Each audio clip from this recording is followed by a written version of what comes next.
guys, happy Tuesday. Time for Tippet Tuesdays.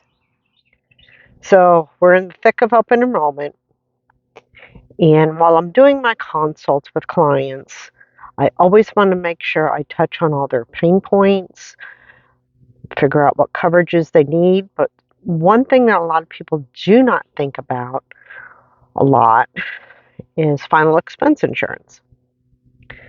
So, if I am able to save you money on your medical insurance, that potentially opens the door to use some of those funds to use to provide additional coverages for you and your family.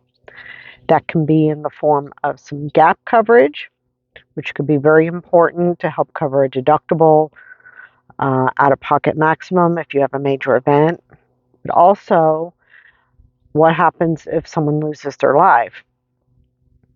So, insurance can be a tricky thing, especially life insurance. But final expense is a type of life insurance that we can do it almost at any age, from 0 all the way up to, I think it's 80 years old.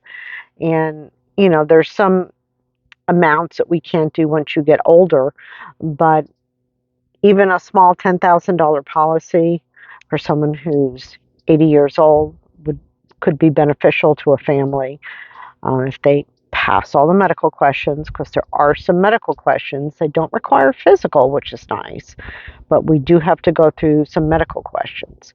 So I want people to think about this. I can certainly give you some quotes on that, to look at that, to see if that's something you want to do. It's a good way, an inexpensive way to have some coverage on your kids. If, God forbid, something bad happens, you've got coverage to cover final expenses. And because it's whole life, it builds some value. So that's also nice too. And that's something that can be given to the kids. They can keep that premium their whole life.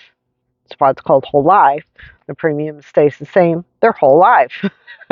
So it's just something, another thing I want people to consider when I'm saving the money on medical costs. It's great to save that money, but let's make sure we can be as comprehensive as possible and still saving money, but utilizing some of that savings in providing more comprehensive care for your family in case you have a major event or a death in the family. So until next week, peace out.